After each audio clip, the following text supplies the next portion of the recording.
नमस्कार, आप देख रहे हैं एक्सप्रेस एमपीसीजी न्यूज और मैं हूं आपके साथ भावना। चलिए रुक करते हैं आज की ताजा खबरों की ओर।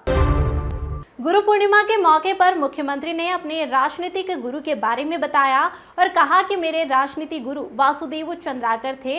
वह बड़े कद्दावर नेता थे। उसके बाद चंदूलाल चंद्राकर रहे।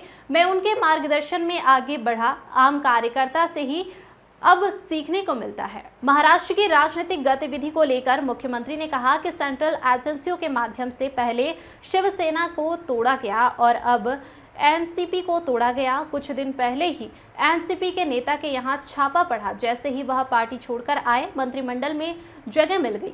वॉशिंग मशीन में कुछ और लोग धुल गए। मंत्री बनने के बाद सारे पाप धुल गए। ऐसा लंबा फहरिस्त है। सारे नेता पहले बीजेपी के टारगेट में थे। जैसे ही बीजेपी में आए वह धुल गए और इस प्रकार से सेंट्रल एजेंसी के माध्यम से लोकतंत्र का गला घोटा जा रहा है। और भी बहुत कुछ कहा, सुनिए खबर में।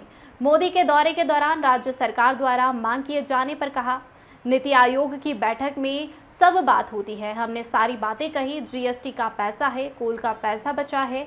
हम उत्पादक राज्य है। आपने जो जीएसटी लागू की उससे बड़े राज्य को फर्क नहीं पड़ता, लेकिन सबसे ज्यादा नुकसान हमें होता है। क्षतिपूर्ति को बढ़ाने की बात हमने कही है। नमस्ते भैया, सबको गुरु पूर्णिमा की बहुत बहुत बधाई, शुभकामनाएं। आज गुरु पूर्णिमा कल वॉशिंग मशीन में एक दो लोग और घुल गए। पहले ईडी जिन पे छापा मारा था वो मंत्री बन गए। अब सारे पाप धुल गए। आज गुरु पूर्णिमा के अवसर पर बिलासपुर के दौरान सब निमंत्रण दिए हैं, तो ऐसा है कि सब लोग अपने अपने गुरु पूजा करते हैं। बहुत सारे सारे निमंत्रण भी देते हैं। क्लास भी जाते हैं।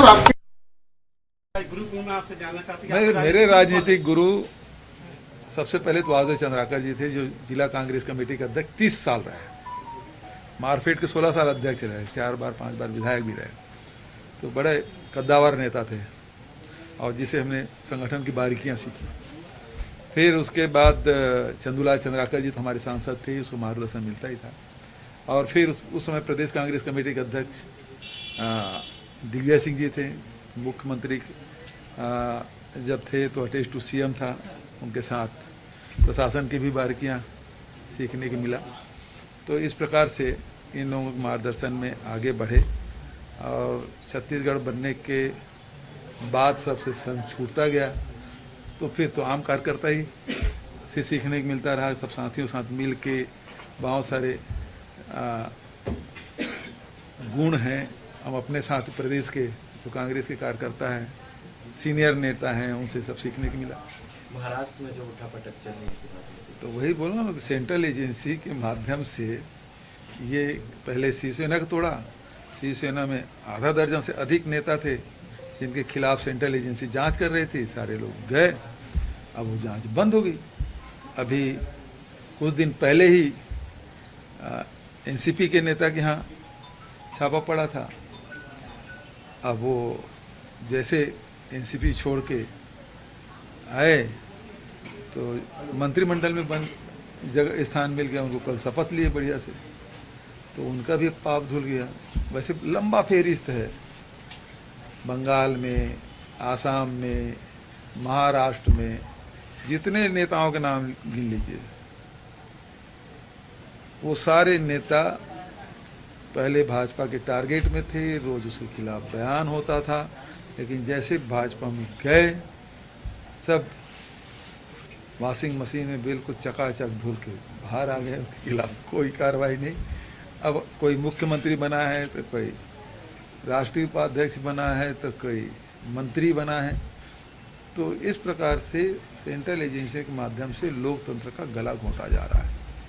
कल आम आदमी ने कहा है कि छत्तीसगढ़ को पूरे देश में भ्रष्टाचार के नाम से जाना जाने लगा। कल मैं उसे 7 रेवड़ी के बारे में सुना था। हाँ, 6 रेवड़ी गिना दी। 6 रेवड़ी। लेकिन छत्तीसगढ़ में जो हम लोगों ने काम किया है, स्वामी आत्मानंद अंग्रेजी स्कूल यहाँ है, हाट बाजार क्लिनिक योजना यहाँ है, मेडिकल मोबाइल यूनिट श्रम क्षेत्र में है, इलाज भी सबके मुक्त हो रहे हैं।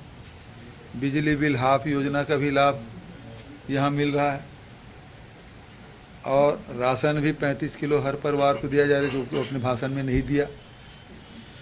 तो जितनी बातें वो बोले हैं वो यहाँ हुआ। एक बात मैं कहना चाहता हूँ केजरीवाल जी से। केजरीवाल जी, संकट के समय परीक्षा होती है और कोरोना काल में पूरे जिन जिन देशों में हुआ, जिन प्रदेशों में हुआ, वो सबके लिए संकट के क्षण थे। लेकिन जब कोरोना में लॉकडाउन हुआ, छत्तीसगढ़ से एक लोग नहीं गया। यहाँ के लोगों, चाहे इंडस्ट्री में काम कर रहे हैं, चाहे दुकानों में काम कर रहे हैं, सबके रुकने की व्यवस्था सारे कलेक्टर को निर्देश दिया गया था और कोई यहाँ से पलायन नहीं किया। बाहर से आए लाखों लोग, 7 लाख लोग आए थे छत्तीसगढ़ में। सबके रहने खाने पीने की व्यवस्था, इलाज की व्यवस्था छत्तीसगढ़ सरकार ने किया था। लेकिन वहीं दिल्ली में लॉकडाउन हुआ। घोषणा के 24 घंटे के भीतर में लाखों लोग दिल्ली छोड़ के गए, पैदल गए। उत्तर प्रदेश, बिहार, कहाँ कहाँ नहीं गए दिल्ली से छोड़ के। उस समय केजरीवाल जी ने वो उनके साथ नहीं खड़े थे। जब ऑक्सीजन की कमी आई तो छत्तीसगढ़ सरकार ने अपने प्रदेशों के लोगों के लिए तो ऑक्सीजन उपलब्ध कराया ही, लेकिन पड़ोसी राज्य महाराष्ट्र, विदर्भ, मध्य प्रदेश, उत्तर प्रदेश,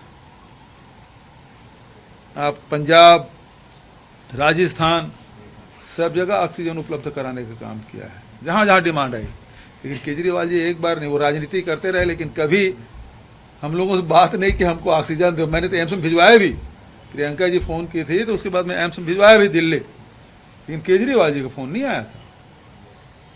तो वो राजनीति करते रहे और ऑक्सीजन से लोग तड़पते रहे। आपके मोहल्ला क्लिनिक लोग से कितने लोगों को कोरोना काल में लाभ मिला भाई? तो आप बहुत बड़ी बड़ी बातें करते हैं। पंजाब की अर्थव्यवस्था बता दो, सबसे कर्जीला राज्य कहीं है तो वही है। तो जो परिस्थिति छत्तीसगढ़ में है उसके बारे में तो आप बात नहीं किए। आप यहाँ की समस्या के बारे में जानते भी नहीं। ये प्रदेश किसानों का प्रदेश है, ये प्रदेश अनुसूचित जनजाति का प्रदेश है, ये प्रदेश जनजातियों का प्रदेश है, अनुसूचित जाति का प्रदेश है। लेकिन उसके बारे में एक शब्द आपने नहीं कहा, क्योंकि उसकी जानकारी ही नहीं है। अब क्या बात करेंगे जब समस्याओं के बारे में जानकारी नहीं है, यहाँ की परिस्थिति के बारे में जानकारी नहीं है। आप बात कर रहे हैं तो 6 रेवड़ी के बारे में बात कर रहे हैं। उससे ज़्यादा उपलब्धि तो हमारे यहाँ दिए हैं।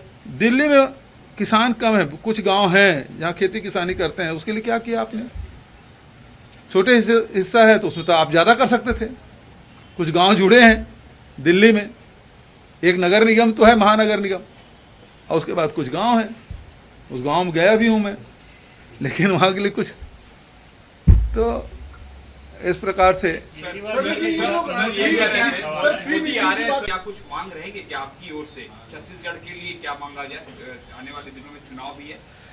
देखिए, नीति आयोग की बैठक में सारी बातें होती है, वित्त मंत्री का अध्यक्षता में बैठक होती है, तब भी बात होती है। नीति आयोग की बैठक में प्रधानमंत्री रहते हैं। अभी कुछ दिन पहले ही मुलाकात हुई थी, उसके पहले भी मुलाकात हुई थी, और उसमें सारी बातें हमने कह दी कि हमारे भाई जो जीएसटी के जो बकाया पैसा है, हमारे जो सेंट्रल जो एक्साइज का पैसा है, कोल का पैसा बचा है, पेनाल्टी का पैसा बचा है, और जो सबसे बड़ी बात यह है कि हम उत्पादक राज्य हैं। हमारी जनसंख्या कम है लेकिन उत्पादन हम करते हैं। यहाँ कोयले का उत्पादन होता है, यहाँ लोहे का उत्पादन होता है, यहाँ लोहे आधारित सारी स्पंज आयरन है, फैक्ट्रियाँ हैं, तो इस्पात भी उत्पादन कर रहे हैं, सीमेंट भी उत्पादन कर रहे हैं, हमारे यहाँ एल्युमिनियम भी उत्पादन हो रहा है। तो सारे ये उत्पादन हो रहा है। हमारे खपत कितना है? 10% भी नहीं। तो आपने जो जीएसटी लागू किया है वो जो उपभोक्ता आधारित आपने जीएसटी लागू किया है, तो जो बड़े राज्य हैं, मान लो महाराष्ट्र है, गुजरात है, वहाँ उत्पादन भी होता है, खपत भी होता है, तो उनको फर्क नहीं पड़ता। लेकिन जहाँ उत्पादन नहीं होता उनको ज़्यादा फायदा होता है। खपत वाली बात है, तो सबसे ज़्यादा हमको नुकसान होता है। और इसीलिए जो 5 साल के लिए जिन्होंने जीएसटी कंपनसेशन देने की बात कही थी, उसको बढ़ाने की बात हमने की थी, वो हमको दें। हमने इसको कार्गो हब बनाने के लिए कहा था रायपुर को, रायपुर एयरपोर्ट में सारी सुविधाएं होगी, केवल विमानन विभाग से अटका हुआ है, वो हमको दे दें।